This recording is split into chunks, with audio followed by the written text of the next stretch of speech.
이제 우리가 이제 그 시장에 있어서 데드캣 바운스냐 또 바트밍 아웃이냐 이게 이제 아주 쉬운 말로는 낙폭과대의 반등이냐 우리가 낙폭과대에서 일시적인 반등이면 매도를 해야 되는 거잖아요, 그죠? 시장도 마찬가지고 종목도 마찬가지고 그러니까 그거를 장세를 구분해야 되는 게 가장 기본이에요.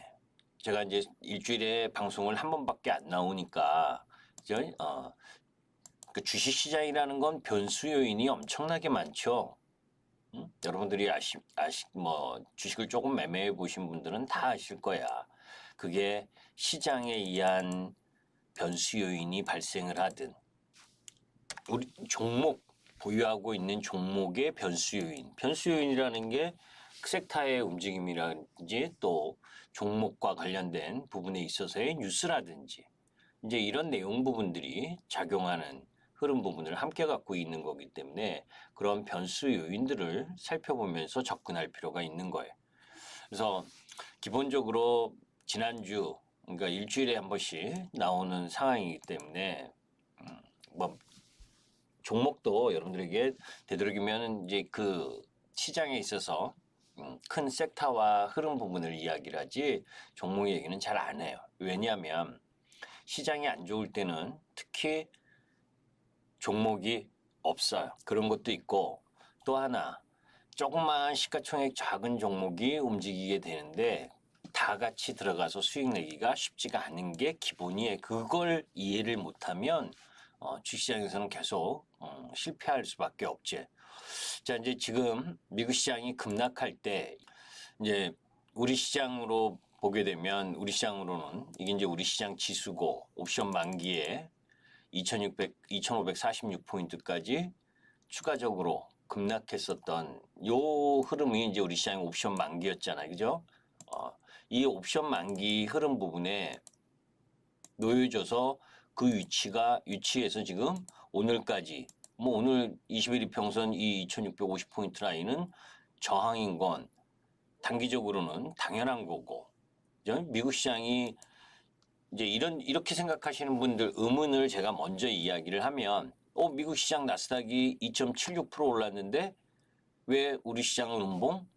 미국 시장은 뭐예요? 이 4월 달 부분에서 떨어진 폭이 이만큼이잖아요. 그죠? 이 정도로 떨어져 있는 상황이고 우리 시장은 4월 약세를 보였어도 요 정도 떨어진 범위고 예? 그리고 항상 여러분들께 이야기한 지금 우리 시장은 요 라인에서의 박스 2592포인트 정확하게 이야기하면 2592포인트와 2800의 요 박스 라인에서 놀고 있는 상황에 지난주 옵션 만기를 앞둔 상황에서 살짝 한번 이탈을 한 정도지. 그죠? 그러니까 이때 계속 이야기하는 게 뭐예요? 이렇게 종합주가 지수가 박스권일 땐 낙폭 과대 종목은 없다.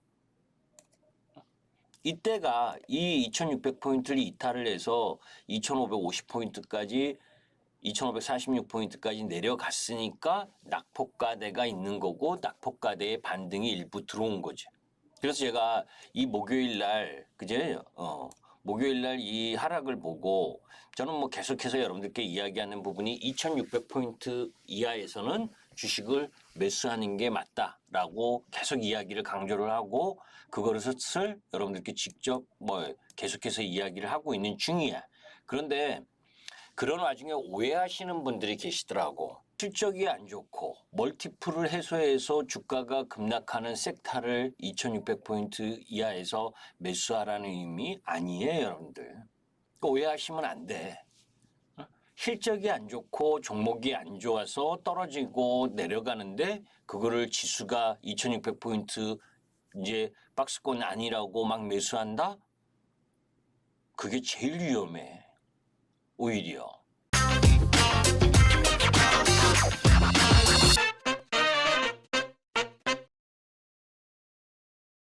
주시장은 항상 시장에 있어서 지난주에도 이야기했었던 것처럼 지금은 비정상이 정상으로 회귀하는 시장이에요. 정상으로 회귀하는 시장이라는 건 너무 멀티플을 과한 유동성을 가지고 멀티플을 많이 줬었던 거를 해소하는 과정이 지금 진행되고 있는 상황인 거라고. 그죠? 지금 낙폭이 심한 게 비정상이 아니고 낙폭이 심한 게 정상인 시장이다. 지금의 여건으로는. 그런데 코인발 부분 때문에 조금 더 떨어진 거고. 그죠? 그런 상황에 속에서 섹터 전략을 제대로 갖고 가야 된다라는 걸 이야기를 하는 거예요. 그러니까 성장과 실적에 응답하는 좋은 실적과 좋은 성장에 응답하는 종목이 있는 반면에 나쁜 실적과 나쁜 성장에 응답하는 종목군이 있는데 여러분들이 어느 쪽을 선택을 할 거냐를 보셔야 된다는 거죠. 자, 이제 거기에 뭐 다른 건 다 이야기를 했으니까 이야기 안 한 IPEF 이 부분도 단순하게 뭐 중국하고 맞서서 뭐 이 이야기 아니야. 우리가 실제적으로 글로벌 시장이 지금 코로나 이후에 확 바뀌었다 그랬잖아요. 코로나 이후에 바뀐 게 뭐 탈세계화다. 탈세계화. 공급망을 독점하고 있는 중국에 의존하다 보니까 코로나가 터지고 나서 난리부르스를 쳤었던 공급망 의존도를 바꾸겠다는 거예요. 인도태평양 지역 경제 안보 플랫폼에 이제 자세히 보게 되면 내용을 보게 되면 이제 지금 중국 주도로 하고 있는 이 RCEF 영내 포괄적 경제 동반자 협정 이거는 이제 한국, 중국, 일본, 호주, 뭐 뉴질랜드 뭐 해서 이렇게 들어간 거라면 지금 바이든이 주도가 돼서 인도태평양 경제 프레임워크 이제 이 IPF를 하는 걸 여러분들이 간과하면 안 돼요. 이거 되게 중요한 내용이에요. 엄청 중요한 거예요. 그래서 제가 지난주부터 이 돌직구 타이밍에 IPEF를 이야기를 하고 한미 정상회담 항상 먼저 생각을 해야 된다 그러잖아요. 그죠? 그래서 지난주에 여러분들 지난주 이 방송 때도 뭐라 그랬어요?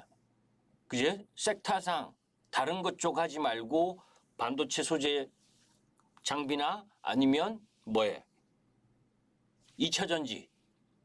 그죠? 그게 가장 핵심일 거니까 미국이 이 공급망 부분에 있어서 일정 정도 중국을 배제한 상황에서 파이를 키워가려고 하는 부분. 그러면 반대는 뭐예요, 여러분들? 중국 소비와 관련고 중국과 경기와 연관된 쪽에 행여나 오늘 왕이가 벌써 그지? 우리나라가 IPEF 24일 일본에서 열리는 화상회의에 참석한다고 하니까 이 신경 날카로워지고 있잖아요. 옛날처럼 뭐 사드처럼 반대할 명분은 없어 솔직히. 그렇게 보복할 수 있는 명분도 없고 왜? 지네가 문 걸어 잠그고서는 계속 공급망을 그저 꽉 만드는 게 누군데? 그죠? 다른 나라들은 대부분 지금 코로나 몇십만 명씩 나도 뭐에 위드 코로나 하면서 헤쳐나가려고 그러는데 지 정권 사면임 장기 집권 목적으로 그죠? 자기 치적 알리려고 꽉 틀어박아서 국제사회에서 하고 있는 그죠? 뭐 유니버시티 대회라든지 뭐 아세안컵 이런 것도 연기하고 지금 그러고 있잖아요. 그러면 걔네들한테 어떻게 공급망을 뺏어오지 않을 수가 있냐고. 그죠? 그건 서방국가의 당연한 권리에.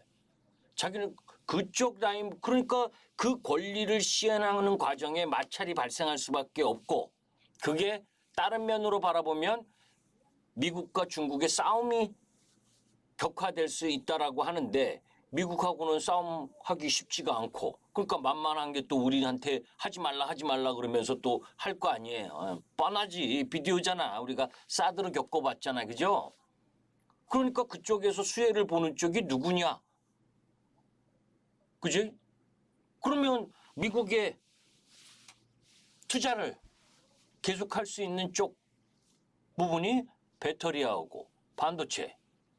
그죠? 거기에 반도체는 삼성전자가 뭐 미국에 더 투자한다, 뭐 한다 한들, 그죠? 지난번에도 한번 여러분들이 여기서 보여드린 것처럼 중국 시장 내에서의 캐파를 잃기 때문에 그 매력이 삼성전자나 하이닉스에게 크진 않다.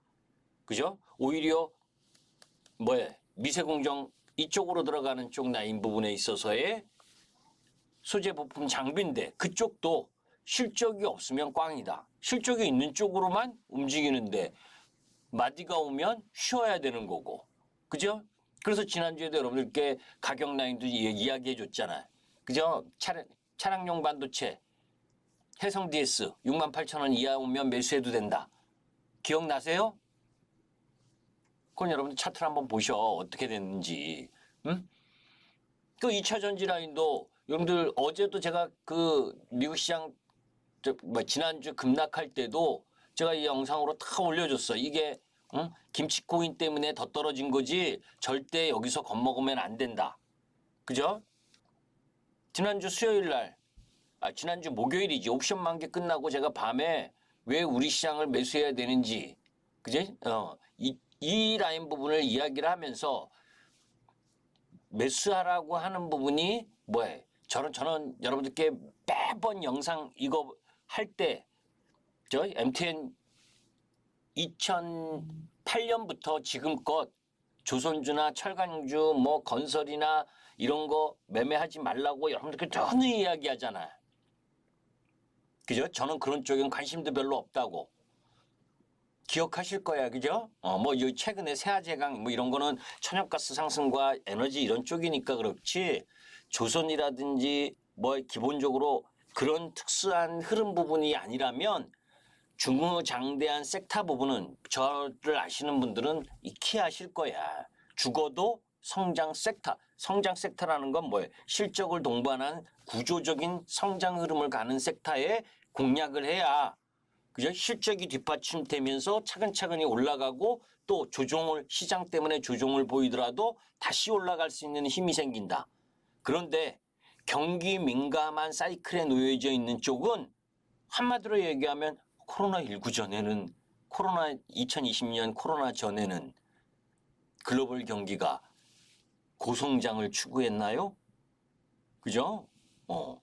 돈 많이 풀어서 2021년 경기가 좀 좋아졌던 것 뿐이에요. 응? 앞으로도 코로나 이전만큼의 경기 성장률은 없어. 그게 기본 전제로 가는 상황에서 산업의 패러다임의 변화. 그래서 어느 쪽이 성장을 할 거냐. 차 안 팔려도 돼. 안 팔리면 안 팔린 만큼 경유값, 휘발유값 올라가도 돼. 그죠? 내연기관이 모자란 만큼 차량용 반도체가 부족한 만큼 친환경차의 비중은 늘어나게 되는 거고 늘어나는 가운데에서 이 양극재, 음극재, 전해질, 분리막 있는데 분리막이나 음극재 이쪽 부분은 별 힘이 없고 지금은 왜? 가격 정가를 못하니까. 그래서 여러분들께도 계속 이야기한 게 뭐예요? LNF가 대장이다. 양극재 가격 정가를 하니까. 그지? 그리고 전해질 쪽에서는 CNT, 도전재, 이쪽에 나노 신소재 이런 쪽 부분이 시장을 주도하고 있잖아요. 그래서 어제도 제가 여러분들이 타이틀에 어제 아침 우리 회원님한테 방송한 것 중에 일부만 캡처해서 올린 것 중에 타이틀을 테슬라가 급락했을 때 2차 전지 소재를 사라. 그게 매수 기회다.